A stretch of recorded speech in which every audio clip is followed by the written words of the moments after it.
Prosperity in Black America. What will this require? Is Black business prospering? Are we reaching women and minority-owned businesses? How do we achieve earning parity for wealth for our families? Do our children really have access to education? Will our families have choices for our children? Prison pipelines, mass incarceration, tearing our families apart. A healthcare system not accessible to the masses. The disproportionate termination of Black women from corporate America. When will we actually begin to address what's really at play? How do Black people gain more power to help make these changes? This requires a lot of political will and courage. I'm that provocateur of change. I am Cindi Bright. Welcome to HeartBeat. Good evening, everybody. Welcome to HeartBeat. I'm your host, Cindi Bright. Tonight, we're going to continue our conversation and dialogue around the attack on Black women. There's been so much happening week to week to week to week, and we've just been talking about it over and over again, hoping that we get some attention from people in position of power to help address this system of the attack on Black women and Black people across the country. Before I introduce in our guests this evening, because we just are getting through our primary election, and I can't wait for you to hear two of our Black women candidates who have they're going into the general election, but we want to talk about what their experiences have been on this journey. I want to highlight something that's all over the news today around he's a former state representative, but he now is the secretary for the Department of Children, Youth, and Family Services. Ross Hunter is his name. Let's pull up this article on what's going on here. Ross Hunter, there has been a movement by the labor union, and I believe there was about 47,000 people who have signed in this union, who have signed and demanded that Governor Inslee fire Ross Hunter immediately. Now, isn't it interesting, the things that they're saying in this article, I encourage you to read it, about his ignorance around Black issues, Black children's issues. Remember, the predominant group of people that organization serves are brown and Black children. So of course we have a white man in charge of it. And the words that they're saying in this article is that he's ignorant, that he doesn't listen, that they've been trying to talk to him about things. And, you know, we see the similar thing happening on a national scene, that once these guys get into power, the ability to get them out of power tends to be very difficult. Now, in this situation, I believe he's in an appointed position. And I don't understand how we would fire Dr. Karen Johnson, Chief Equity Officer, over breathing the wrong way. And this many complaints are coming in about this man. People have they've had to go so far as to get this many thousands of signatures to be able to get him out of office. This is fundamentally a problem across this country, a problem with these elected officials who are quick to fire us as Black people and as Black women for literally breathing the wrong way. And someone like this can be abusive. I had my own encounter with Ross Hunter when I ran for office, and the term I would attach to him is bully. And so I can only imagine what the organization has been experiencing with him. And I think, you know, Cindi Bright says, Governor Inslee, deal with it now. I want to show you a clip on what the rest of the country, the National Black Caucus, is saying about attacks on Black people. Let's show that clip. Black people are under attack in America, but we are not victims and we are not powerless. Our fundamental rights are under assault and our very history is being denied, but we will not stand by quietly as it happens. The goal is to condition this generation to white supremacy, because they see this generation is pushing against this far right-wing fascist ideology. We want our freedoms. We want our people to be safe. And so seeing that as an existential threat to the Republican Party, they aim to change the way a generation thinks by changing what we teach them. Members of the Congressional Black Caucus did not hold back at a press conference on the state of race in America earlier this week on Capitol Hill. The group highlighted a slew of right-wing attacks on Blackness and civil rights, like the ideologically driven Supreme Court ruling that put an end to affirmative action. The challenges to voting rights and equitable redistricting seen recently in states such as Alabama and Louisiana. The onslaught of book bans and revisionist curriculum standards for teaching Black history. And the lack of action to address the Black maternal mortality crisis in a post-Roe v. Wade landscape. In the words of Congresswoman Terry Sewell of Alabama, old battles have indeed become new again. Yeah, old battles are new again. Let me introduce in our guest for this evening. I've chosen to bring on Mary Anderson. She is an attorney in Snohomish County. I think we just had some Snohomish County elected official on last week. She's running for a judge seat in the Superior Court. Is that correct? That is correct, yes. Mary, welcome to HeartBeat this evening. And I also want to introduce in Jamika Scott, who is running for the Tacoma City Council. Both of these women have made it through the primary. So let me just woohoo and high five the both of you for making it through primaries. Myself and a couple of my co-hosts have also run for office. And so we are acutely aware of what this process is like. I did want to give you an opportunity to talk to our audience about what your experience has been in running for these seats. Mary, I want to start with you. I believe you may be experiencing some of the horrific attacks against your character and the playbook. Let me just turn it over to you and let's hear from you about what your experience has been, because you're in this for another 2 months now to get through the general election. So can you talk to us about that? Yes, thank you. Thank you so much, Cindy, for giving me this opportunity, this platform to really express what has been transpiring in my race. It saddens me to report to the general public that I have been attacked by my opponent. My opponents have characterized me as a Black Lives Matter advocate, that I am a social justice warrior, and that I go after police officers, quote unquote, for police brutality. Additionally, my opponents have attacked my character going around the different parties, letting them know or claiming that I am incompetent, I don't know what I'm doing, I let criminals roam the street, that I don't deserve to be a judge, I don't know how to be a judge, and the final statement that I've heard was, "I need to wait my turn." That's a very popular term in the political circle to oppress and keep Black women from obtaining power. Mary, did you want to elaborate any more about those attacks and what is actually happening to you in those attacks?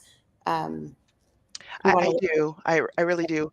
So what's happening is it appears that I always have to sit here and defend myself as a Black Latina woman.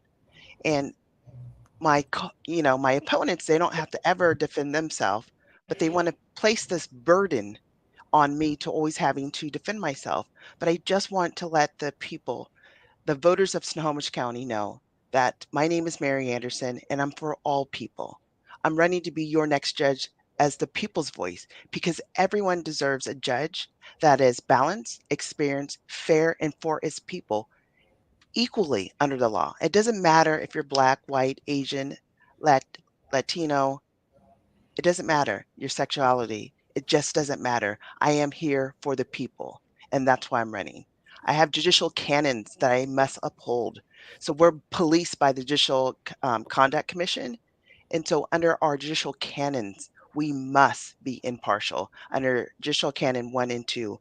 And it just saddens me how my opponents want to cast all this negativity against me when, in fact, we are running to be a judge, and in some cases are a judge, and in my case, a judge pro tem, and I am supposed to uphold the integrity of the office. And that's what I'm doing. I can't say that so much for my opponents. Yeah, I appreciate you explaining that. Jamika, I want to hear from you. You are running in Tacoma. I don't know if your experience is similar or contrasted with Mary's, but I think you have a story. Would you like to share that as well? Yeah, of course. Thank you. Thank you for having me on. And there are definitely similarities. I mean, I feel that oftentimes what's happening is that I'm just, I'm being pigeonholed by the way people have seen my, um, I guess, just my presence in my community in general. A lot of people have labeled me different things, whether that's an organizer or an activist or whatever. Um, but now that I'm like in this political space, there's a lot of people who are taking the time to use that. Um, just the way in which the media plays into this very um, monolithic narrative of Black people, and so kind of taking like the worst parts of that, like boiling us down to one thing and trying to use it to, and so, I've done one of the things that I'm most known for in Tacoma is being the co-founder of the Tacoma Action Collective.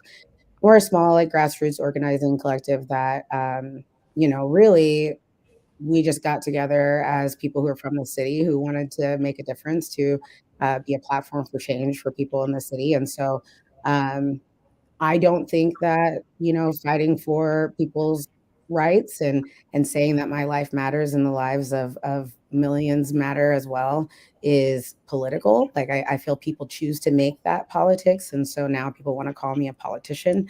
But with that has just come a lot of assumptions, a lot of people who want to say things, you know, it I try not to read things about myself online. But every so often, things come across and you can't help it. And so just some of the stuff I've been hearing about myself is kind of wild. People, people are saying that I'm crazy, that I'm dangerous, that, I'm open to allowing people to legalizing people to use meth on the sidewalks. Like nobody's ever asked me a question about meth. Like so it's just very interesting.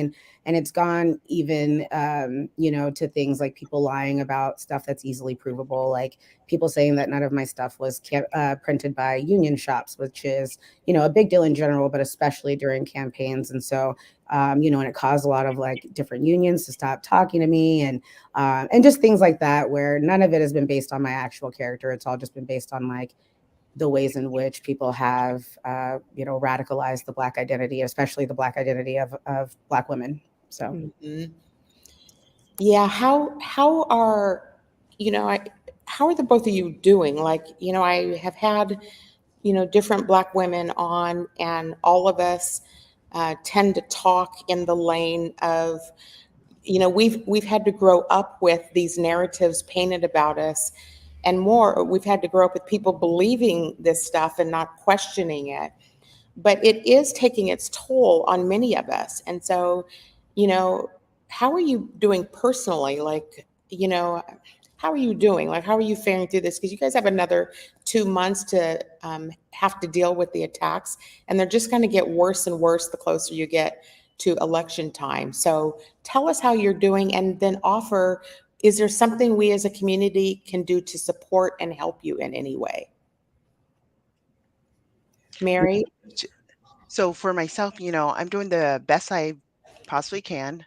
What I usually do is work out and do meditation to help me through and process the things that are actually happening to me, the attacks that are coming my way. And the truth be told, I look at it as a gift. It is a true gift that keeps on giving. But for these attacks, I wouldn't be as strong as I am. The adversity that I experience, I am so grateful that I do because it makes me a better human being. And I can actually help others be better human beings because I know exactly what I have personally lived through as a Black Latina woman. And so, yes, it's hurtful, but the truth is, if they can't run on their own merits, they have to attack someone, and they're attacking me.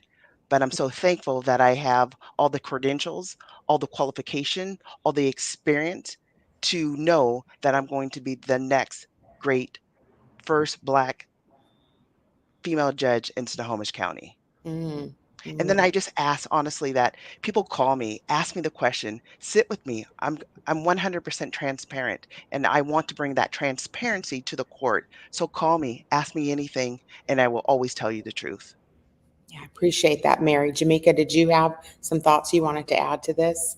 yeah, I wanted to definitely say that, the one of the things that's gotten me by is really, when, people are saying things or just going out of their way to kind of, demean my character, one of the things that's gotten me through is remembering, like, they're doing that because it's a threat. Like, the only thing they can do, because I'm a threat, like, the only thing they can do is come up with things that aren't true, that are dog whistles to the community that they're trying to, like, turn against me, whomever they feel their audience is when they're doing these things. But I would say, like, for the most part, I'm doing all right. I have a lot of great people around me who remind me to take care of myself and remind me to, like, just let it out, but always refocus and remember the work and what I'm trying to do and what I'm trying to get done. It is unfortunate because, a lot of this stuff just takes so much time away from, like, getting the work done and being the best person I can be, because, a lot of it I let, like, just, somebody says something, I don't want to respond to everything. I'm not going to sit in the comments of a Facebook thread and get into an argument with you about me. But I think that one of those things is just like what Mary said, like, I'm here. I'm in the community. My email is available. My phone number is available. Like, I'm not going to argue with you about things that you've heard, like I said, on, like, in a Facebook thread. But if you have a legitimate question for me, or if there is something you heard that is concerning, I'm always here to have a conversation with you. I hold space for any and everybody in the city. But I just can't allow disrespect. So part of taking care of myself has been, like, being selective about when I engage people's negative opinions, but also making sure that I am setting those boundaries so people know that you're not gonna get away with this. These are not the things that I'm going to allow to happen, because that's part of the reason why I'm running. I'm running to break up all of this messiness, all of this pettiness that distracts us from getting the work done, because people are literally dying. And so really my main ask for folks is just get in touch with me. If there is an event that I'm holding, if there's a community event that I say I'm going to be at, and you have a question, whatever it is, pick up the phone, call me, just give me a chance to let you meet me authentically, before you make your judgment. That's all I ask. I'm not even asking for you to vote for me. I'm just asking you to hold the same space for me that I'm holding for everybody as well. I appreciate, that both of you have come on and shared your humanness, like your face, to the public so that people can see you. It's one of the reasons why I like to bring on candidates to just try to help people, because they don't see us as actual human beings. They see us, the abuse that I know we all live and experience in our lives is not easy to navigate. And I appreciate that you guys, that you ladies, Dr. J corrected me on air with that, so I've got to do better with saying you guys. I appreciate that you explain to people that the work of a judge or the work of an elected official is to serve all people. Pro-Black does not mean anti-white. I've continued to say that. And so I know that the work you're both stepping into is so important. And, for those of us who have faith in our lives, we will cover you in prayer. And we're thankful for you that you have stepped forward to step into these elected seats, to help us bring change across the country. You can see everywhere it's unfolding. So I appreciate that you guys, I appreciate that you ladies have both come on this evening, and we are rooting for you through the finish line in the general election. Any final thoughts you want to say before I go to commercial? Just one final thought. Thank you again for having me. Vote Mary Anderson for your Snohomish County Superior Court judge, because everyone deserves a good judge. Vote Mary Anderson. Thank you. Thank you, Mary. Jamika, any final? Yeah, just thank you again for having me, Cindi. And it was a pleasure spending some time with you, Mary. Good luck in your race. And, feel free to reach out, because we need to, build our community of people who know what this running for office feels like. And so, yeah, just folks want to get in touch, please do. You can find me on social media at Jamika43 or on my website at jamika4tacoma.com. Thank you both. We will stay in touch with you and follow your races. We're going to go to commercial, and then we'll be right back. Big Tobacco thinks they know everything. They think they know you, your community, the places you go, and the way that you spend your time. They think they got you all figured out. Down to a formula, a calculation based off of numbers of what they think they know. Show them they're wrong. Learn more at theythinktheyknowyou.org.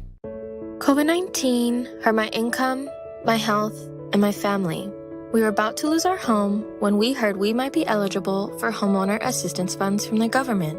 We called 1-877-894-HOME, and a housing counselor stepped in. They talked to our lender and saved our home. Because falling on hard times does not have to mean losing your home. Federal funding details at washingtonhaf.org. The new COVID-19 updated booster provides the best protection available right now. So don't wait. Stay safe this summer and get your updated booster today. To find a free vaccine provider near you, go to kingcounty.gov/vaccine. Hey, I'm Basa Gordon. You may have heard my voice on Hits 106.1 or seen me on Converge Media, but now I'm coming to TV. I'm hosting the newest show on Fox 13 called Back to Basa. Check us out every weekend for the hottest topics, interviews, the latest trends, and uplifting stories. We're going to have so much fun, and teens, we got you too. Back to Basa Saturday nights 10:30 on Fox 13 and Sundays at 10 a.m. on Fox 13 Plus. What will it take to get 24 powerfully passionate individuals to settle their differences as they hold the future of our nation in their hands? Direct from Broadway, this is 1776. August 2nd through 6th. Tickets available at fifthavenue.org. Welcome back to HeartBeat. I'm your host, Cindi Bright. We just had a brief conversation with two candidates that just made it through the primary elections. Mary Anderson, who is running for judge in Snohomish County, and Jamika Scott, who's running for city council in Tacoma. So I'm congratulating to both of them who have made it through the primary, which is no joke to get through, as I have talked about many times on air. Let me welcome in my co-host with me this evening, Joy Stanford, Stephanie Coverson, and Aaron Jones. All of us, no, except for Stephanie. Good evening, ladies. How are you all? Good. Yeah. Interesting to hear experiences of Black candidates again. I did not get a chance to scour any more election results this afternoon, so I don't know how many more Black women are out there that we might need to reach out to, but I'd love to get a reaction from the three of you about what's happening to our candidates. Aaron, what are your thoughts? I know you of the three of us, Joy, myself, and Aaron all ran for office, and in the pecking order, Aaron's was the worst. Mine was the second worst, and Joy's was the third. So we'll start with you, Aaron. What are your thoughts about? Well, the funny thing is that in the primary, I didn't get any of the hate because nobody thought I was viable. And then I won the primary. And then that's literally the hate started 3 weeks from now. So I didn't get any of it because people thought, oh, the Black lady, nobody's going to vote for her anyway. So I didn't get any of that at all until 3 weeks from now. And everything they described is exactly what happened once I won the primary significantly. We had 9 people in the race when I first got in, which I ran for state superintendent. For those of you who don't know, they don't usually have that many candidates. There are 1 million candidates in our race. And I was the only one that had given a lifetime of service to public education, which is kind of funny that I was also perceived as the one that was not viable. I had been the assistant state superintendent. So like one would think I'd been like the milk and teacher of the year, like all the things that one should do, you think, to be viable. I was still not. So the not viable piece was the thing that I heard in the primary was you're not viable, you're not viable, you're not viable. In fact, I had 2 campaign managers that I tried to pay to serve me who wouldn't take me on because I was not viable. In the end, one of the city council members for Seattle who had heard me speak personally in his home, he made his person support me. So he reached out to his campaign manager and said, you will take Erin Jones on as a candidate because I know her, she is viable. And had it not been for him, I wouldn't have been able to get a campaign manager. So I did the whole first 3 months on my own without a manager, which you can't do at a state level race. That's a miracle. Anyway, it's the congrats to my team and just all the people across the state that it was a real grassroots effort. to win that primary. But yeah, the hate was more, it came in September. Yeah. Joy? I think that always, well, I feel like it always happens since I ran twice, both 2018 and 2020. In 2018, I was just deer in headlights. You remember that, Cindi, because that's when we met. And we were like, why are we here at this event? And Pramila Jayapal's going to be here. Yay! We're like, are we supposed to take pictures with her? Like, we just didn't know. I think what stood out for me was both of those young ladies said, it's just this thing that they're just like throwing stuff and hopefully it sticks to the wall. So I think somebody gave a spaghetti analogy of it. They're just throwing spaghetti to see if the spaghetti sticks to the wall. So for me, it was like the Dental Association, Delta Dental, recruited Joy to run against me was my opponent's thing. I worked for Delta Dental as a seasonal worker. So what? And just things like that. It's like the littlest things. And I ought to in 2018 was not viable either, Aaron. And because we were like, who's Joyce Stanford? And I was like, that's me, No, I've never run. No, I had no idea I would ever run. And so I didn't get a campaign manager till I like to say, passed the primary. So they want to say, oh, we'll get you a campaign manager once you get past the primary. And then all of a sudden it's like, oh my God, she got 46% of the vote or 44% of the vote. She's kind of viable. Oh yeah. So it's like, once again, we have to bring all these receipts with us and how good we are. Like, who would not vote for someone, because I voted for you, I would say, who wasn't a teacher, hadn't worked in the industry or the environment? Like, what the hell? Why would you not be the most viable person? I'm just going to say this controversial comment. Even the most unqualified Black woman is still better than the majority of some of those mediocre white men. And you might as well say it. And I just want to give a shout out to those two ladies, both Jamika and Mary. No one ever takes us up on our ass to call us, invite us in, ask the questions, get to know us. Very few, I will say no one, very few people take us up on that. Continue to say it though. Continue to invite people in. It's on them to take you up on that offer, but it's kind of sad that very few people take you up on that offer. And 2020 was a shit show. Sorry, because we were shut down. You have to remember that was an election where we were shut down. I was 12 hours on the phone, 12 hours on the phone trying to contact voters because you couldn't do face-to-face. So continue to reach out to folks. Stephanie, you have some good thoughts. Stephanie and I both are former chief people officers. And so we've had to sit in the business world where the equivalent of you're not a viable candidate or wait your turn, because I kept hearing wait your turn when I ran. But we talk to us about that whole lens too, because that terminology, like the way that the candidates explained it, these narratives that have been perpetuated forever, it still plays out in the business world today as well. And so this attack on Black women to be able to have earning power and prosper, talk to us a little bit about that, Stephanie, because you still have 2 feet and 2 hands and 3 eyes and 4 ears in that whole circle of, what thoughts do you have about that?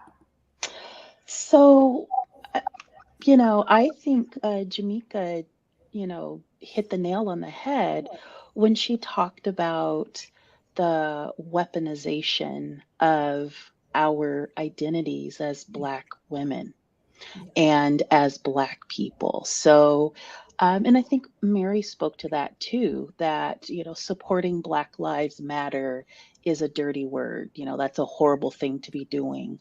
Or a desire to hold the police accountable for the disproportionate shootings of unarmed Black people and assaults and all of those things. Beyond that, though, I will say that, the political game is a microcosm of our greater society.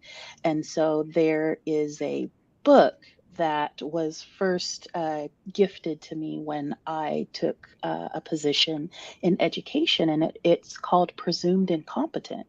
And it's about Black women in academia who, despite having PhDs, ed docs, uh, a lifetime of experience as subject matter experts in their field, incompetent. The only reason you're here is because you're Black, affirmative action, sort of all of these different types of things. So I think in the political realm, this is really a page out of that that general playbook.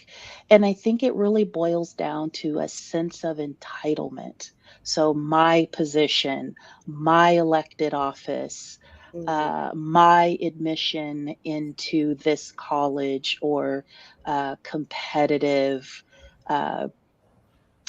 K through 12 school, that there's a sense of entitlement. And when very well qualified Black women step into these spaces, one, I think that there is a knowledge at some level, or an awareness of the very intentional barriers and sort of these backroom extremely racist and misogynistic conversations that go on about us as individuals, or just collectively, as Black women.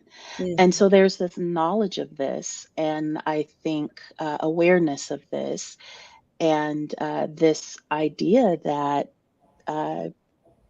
we are the most educated demographic in the United States. And for us to be stepping in these spaces and still being called unqualified,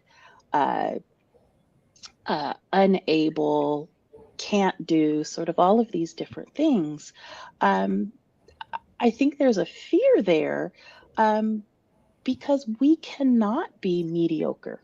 Right? We cannot step into spaces in a place of mediocrity, right? Because basically, when you say it's not someone's turn or it's so and so's turn, there's an acknowledgement of mediocrity right there, right? Because then we're having a conversation about, like, who has been my friend the longest, who has worked on campaigns the longest, or who has been in this space, or who I went to college with, or who I belong to the country club with, all of those different things. And so, which has absolutely nothing to do with the qualifications and the skill set for serving in public office, or holding a position in an organization.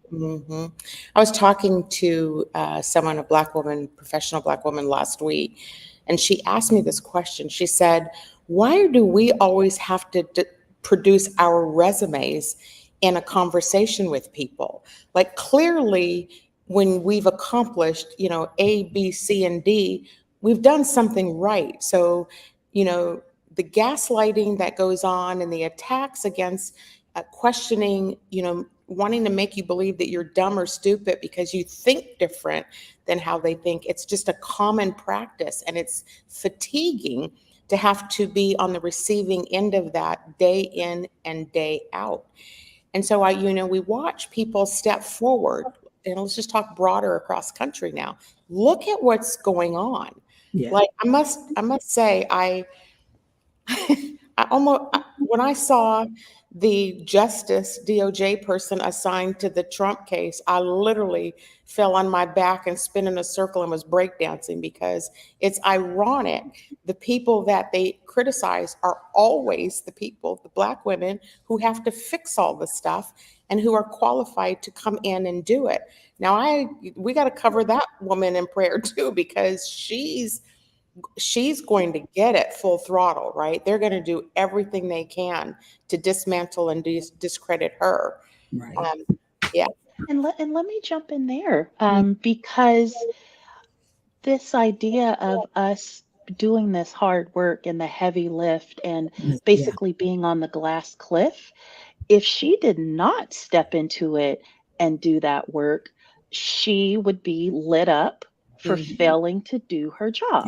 Right? So it is definitely an act of courage and fortitude that she is moving forward. But let's not forget that had she not do that work, she would have been accused of falling down on her job, being incompetent, being an affirmative action elected official, sort of all of those things. So in some ways, she did not have a choice.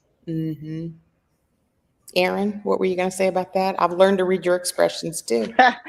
No, it's just funny because in a way we can't win, right? Like either so yeah, you have to be the smartest one in the room. Like we have to be the most, like I never could be average at anything, and which in a lot of ways has made me great at a lot of things because I never have been allowed to be just average, right? So you work your butt off because you have to be the best, but then you're the best and you're seen as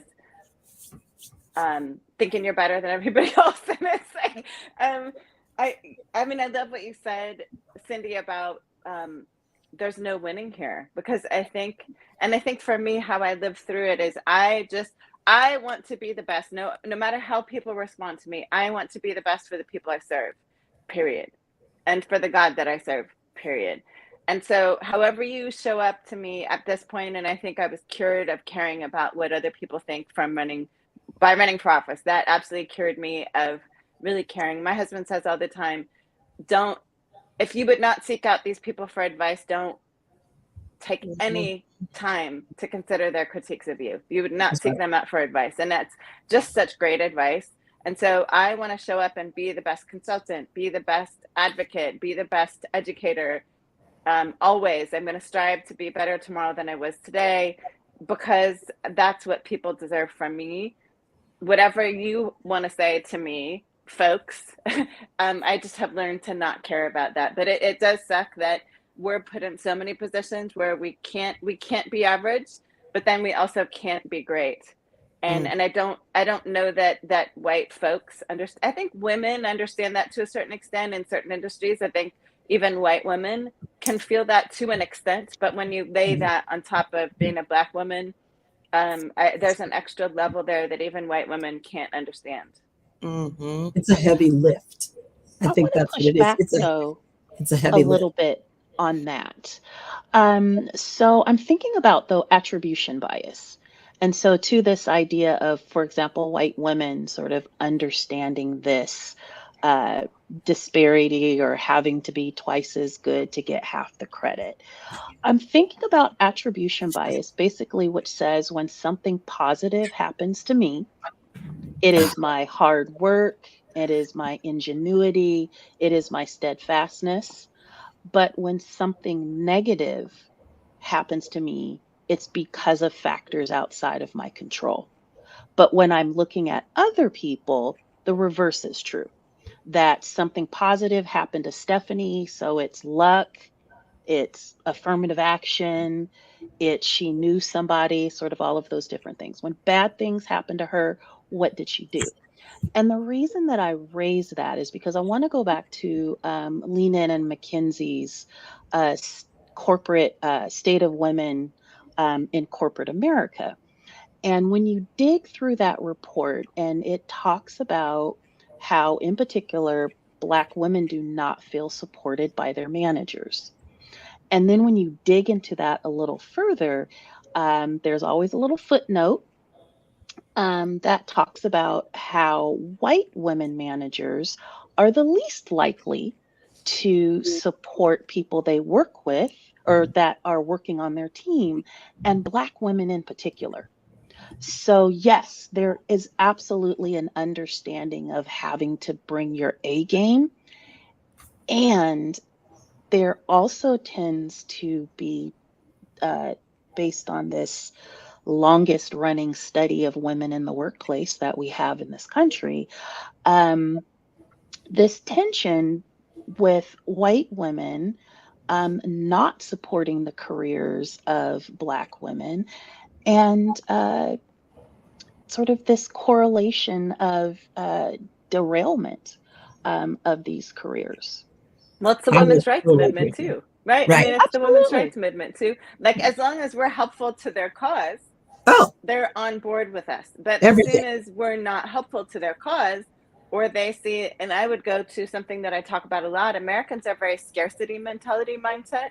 So if I give you something, then it's taken away from me. Instead of, if I feed each of you a piece of pizza, you can be fed now to go build your own pizza, and maybe actually your own pizza store, so that now we can multiply. But so many people in this country, we think we have one little piece of the puzzle, and if I give any of my part away, and I see white women have gotten caught up in that scarcity mentality in the same way that a lot of that's where white supremacy culture is so dangerous for everyone, because it causes us to get stuck in what's good for me only, instead of thinking about what's good for us. I keep saying Absolutely. And I think this is why, oh, sorry, Stephanie. Go ahead, Joy. I said, this is why I look back on my career and I can see that so clearly with both Stephanie and Aaron said.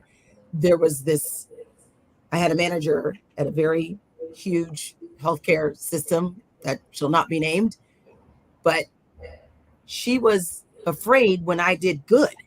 At least I felt that way. Like, why are you're the manager. You should be pushing me out there to do the best I can do and the best I can be. But there was this, I need to tap down your light a little bit because you're asking too many questions. Your light is shining too bright. I can't give you all your, all the credit, because then that doesn't make me. It's like, I look at my staff and I'm like, you make me better. You make our team better. What can I do to support that and support you? But I definitely can see that. And it's so incredible now to work for an organization where my manager's like, what do you need? What can I do for you? Get out there. I don't need to be there. You be there. You're the person. Do what you need to do. And so it's just different when you have that and then when you don't have that. So I definitely can see that in corporate America and nonprofits.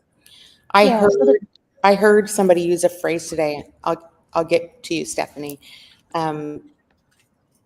I heard a phrase today that somebody said, when many women climb the ladder, they're pulling the ladder up with them. So they're not even allowing another woman to get on it and help her rise.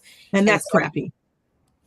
Yeah. And I thought that was a very vivid, accurate description. That's awesome. Yeah. I wonder, what is it that we do? Like, back to our candidates that come on. I mean, when you run for public office, that becomes part of the territory, which is so unfortunate that you have to go in, but it's literally our lives every single day.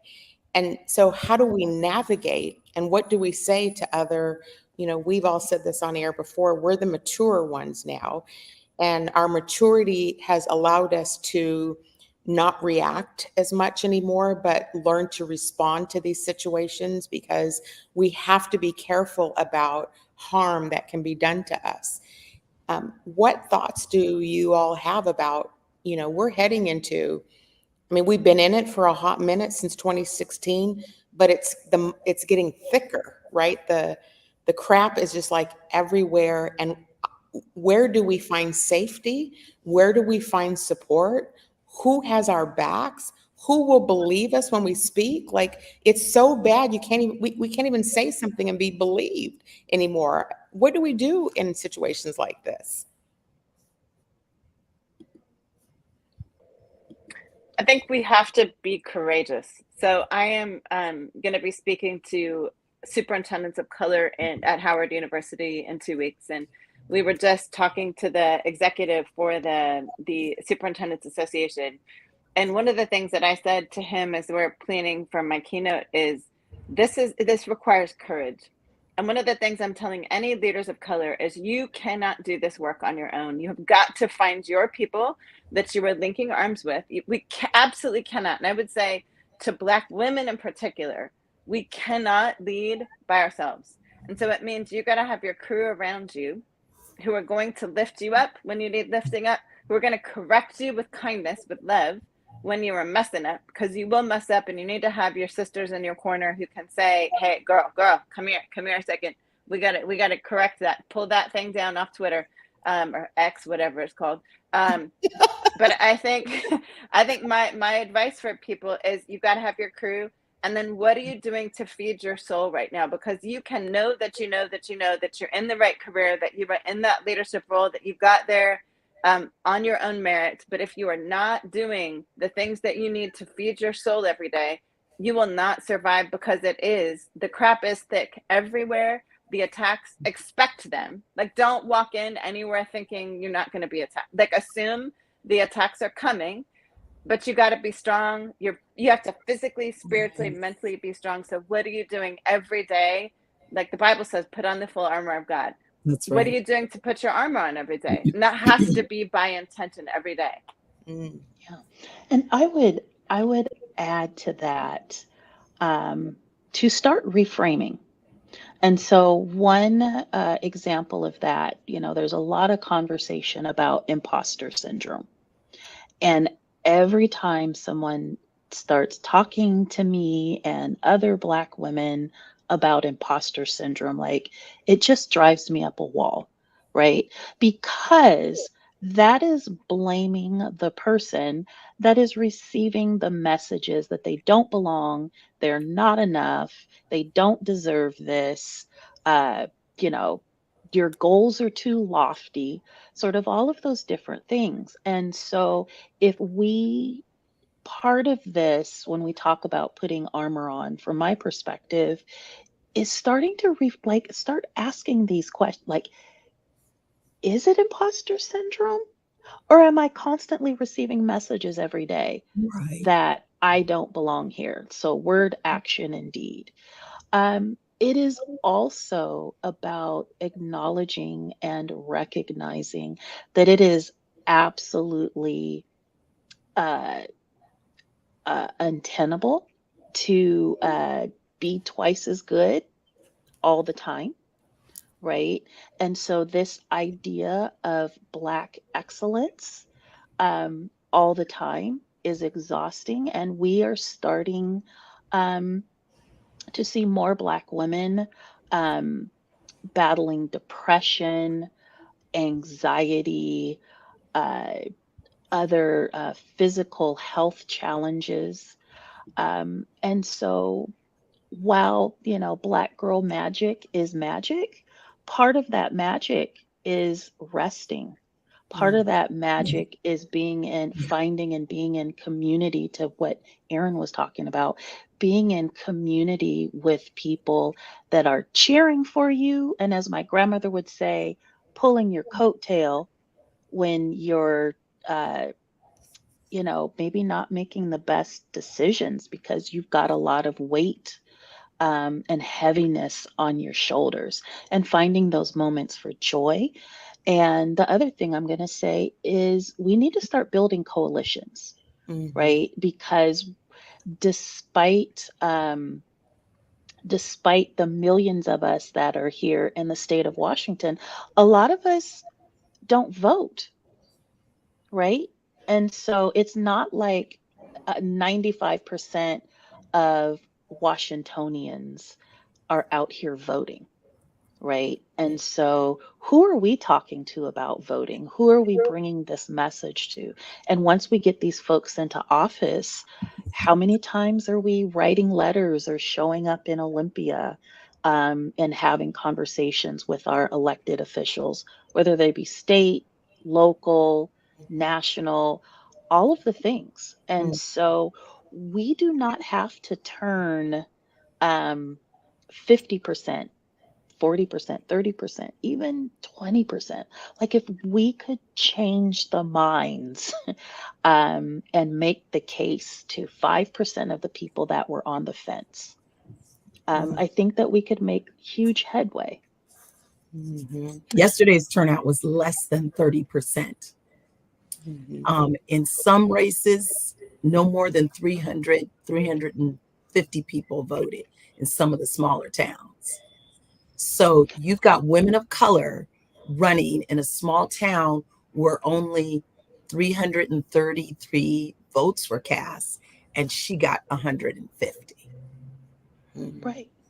And Right. that is ridiculous. Literally, I was like, where are the people? If there's 5,000 people in your town and only 300 people voted in your race. You know, I would say yes. And yes, it's political power. Anytime anybody asks me, what can we do? And I always say the only way to change this is through political power. And the ignoring it or thinking that one election has created the election from 2016, when we were told, let's back it up. We were told by Anita Hill about Uncle Clarence. We were told about, but we don't believe Black women, right? No. We were told by Hillary Clinton about what number 45 was about, but her emails. We never listened to, like, our voices are just discarded and not believed, and there's always, so here we are, right? But the problem I see that many people have is that both political parties have created so much harm to Black people and or are not solving the problems for us. And so they continue to come to us to ask us to organize and do all the things that we automatically do. But in the meantime, we can't get any relief from debt, student debt. We can't get any basis of support. Now, Mary, I had talked to her before just to speak with her about coming on the show. And I didn't ask her this on air, and I didn't want to intentionally, and I'll be a little cryptic here, but who she's had to go to get support to help her in her judge race is not who you think would come show up for her. So this is a problem that we don't have a basis of support anywhere. I think Stephanie hit on the head. Oh, sorry, Aaron. I think Stephanie hit on the head. We need to build coalitions because, like you said, who's showing up for her is not the typical who you would think would be showing up for her. But where are the other Black judges, the other Black women, the other people of color who are in those positions who could endorse her, who could help her in her campaign? Where are those folks?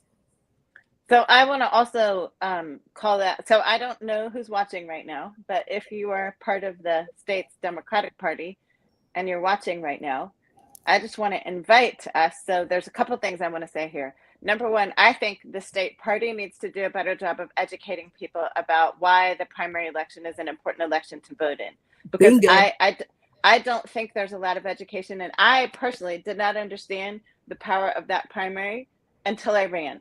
So y'all, all of our ballots from my house went in yesterday. Like, we made sure even our children, we turned in their ballots yesterday because I now understand how important it is.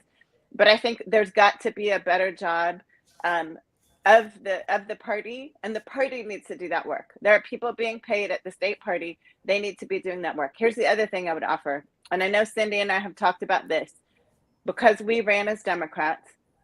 The Democratic Party says it cares about equity. It says it wants more people of color to run, and yet does not, with intention, support people of color in their campaigns. It does not support them with education. It does not. And so one of the things, and I was just on King 5 News. Yeah, King 5 News 2 days ago, talking about the word woke. And I'm just going to go back to that spot that I did, because I think especially King County, which is the seat, if you're talking about statewide campaigns, King County decides who is going to be our next governor, who's going to be. King County has the largest voting population, and King County loves to talk progressive, loves to say that it's all about diversity, equity, inclusion, belonging, but I don't see the action of that. So it's really easy to put up a Black Lives Matter sign. It's really easy to say you're a progressive, but where are you actually investing in those people that you say you care about? Right. And so my invitation, at least the Democratic Party who says it cares, the Republican Party, I'm not holding you to the same standard because you don't say you care about us. The Democratic Party does say it cares about us. And so I want to challenge. It's an invitation to y'all. It's an invitation to y'all. Put your money where your mouth is. Put your time, invest your time in us who are running. because this is what you say you want. And then we get there and we didn't experience support, the three of us. So now is the time for something new. So it's my invitation to you. Yeah, I'm going to echo that. And I see you, Stephanie. I'll get to you in just a second. I'm going to echo a couple things you said, Aaron, because to re-educate the Democrats that they won't touch Democrat on Democrat races. So that translates into I'm not supporting equity. All right. So let's just be the fact that they don't step in and help behind the scenes like the Republicans help all their people behind the scenes. So they don't step in and fund the campaigns or push the donations in the direction of the candidates that we need to have in. They just want to let us duke it out so that because their narrative is that, well, we don't know who we're going to have to work with in the party. And so they keep their hands off. Do you know how many phone calls I have made over the last few years to the Democrats to ask them to fund? In fact, this is why I was so happy when they brought Dr. J in to fund the kind of support that you're talking about, Aaron, because not just the candidates, but look what's happening to them when they get in office. That's right. The churn of our Black electeds, who Paula Sardinas was on and told us about the chaos in the caucus. There's no organization development work done on them. There's no mentorship. There's no way you can't go from here into a leadership position with no support, no backing, no mentorship, nothing. That they're just put in to sink or swim. And so the viciousness develops in politicians because they're in survival mode to make it through. Stephanie, what were you going to say? The one thing, excuse me, that I was going to add back to this idea of, woke and Black Lives Matter and all of these things. It would be amazing if the Democratic Party actually embraced that. And so part of the problem of the Democratic Party, I think, is being reactive to the shenanigans and language from the Republican Party. Yeah. So there is nothing wrong with wanting individuals to have livable wage job, That's right. housing, food, social justice. Like there's nothing wrong with any of these things. And so even within the Democratic Party, whose base is Black communities within Washington state and across the nation, they treat some of this language like it is a hot potato and there is something wrong with it. And so I think it is important to not only support people of color attempting to run for office and be public servants, it is also important to block and tackle for your constituents who may not understand the process, the primary process, to Aaron's point. And I know when I dropped my ballot off at the ballot box, I had to look around because there was nobody there. And I'm like, okay, so are they coming to get my ballot? They will. Is this August 1st? Oh, I know they will. But the point is that there was nobody, there should have been a line, right? On the regular general election, if you drop your envelope off, not only is there a line of cars waiting to do that, sometimes they have the people with the little vests on to make sure everybody's playing nice. There was nobody there. And I think the other aspect of this, so we are 100%, mail-in ballot, but in other states and local elections, we're not. So how are you ensuring that your constituents are not being blocked from the ballot box, are not being sent around? I am just not seeing sort of the level of intentionality around making sure that our democratic processes allow for everybody who is eligible to vote to vote. I'm seeing a lot of talking heads but I'm not seeing any investment in the infrastructure and in the people that they're wanting to bring out to the ballot box to vote. Mm-hmm. To And we vote can't for just them. care once every 4 years, which is No. what the Democrats tend to do is every 4 years they reach out to the Black community. And I can remember when I ran And the Latinx. and I ran during one of those 4 years, and I said to them, if you were only caring about us right now, shame on you. Like, you have to be invested in us for the other 4 years. The other thing that in our state that's really important that I want to call out to anyone watching, if you have someone who has a felony in their record and they've already served their time, they can legally vote. The day before the election, when I ran in 2016, I walked the streets of Tacoma in the Black neighborhood because nobody had walked that yet.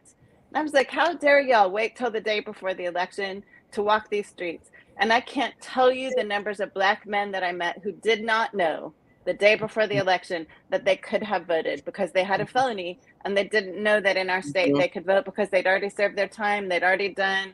They thought they could never vote. And so we've got to do some re-education too for our community to make sure that people know they can legally vote. And communities already know this. Communities are already talking about, you only come during election season when you need our vote. That's the only time we see you. What are you doing those other 2 years? What are you doing those other 4 years? They are already saying it. So much to talk about. Ladies, we are at the hour here. We have continued to have these discussions with each other and on air every week. We should tell our audience that we are also planning, to Erin's point about coalitions, we have decided that we're doing a show on August the 16th. So HeartBeat on August the 16th will be about coalition building with Black women. So more to come on that, because we know that we have to do some collective work together, and we have to absolutely not work against each other. There's too much at stake anymore, and it has to go beyond narrative, beyond talking. Ladies, thank you for joining me this evening to continue this dialogue, and to our audience who joined us this evening and who will be watching the show, thank you for your continued support. We are continuing to raise these issues and keep them in the forefront. We at Converge Media give voice to Black people, and so we will continue to do this on behalf of all of us. Thank you all for joining. See you all next Wednesday. Have a good evening. That up in Saks, I favor Black businesses. Assuming I'm rooting for everybody that's Black. Yeah. Yeah.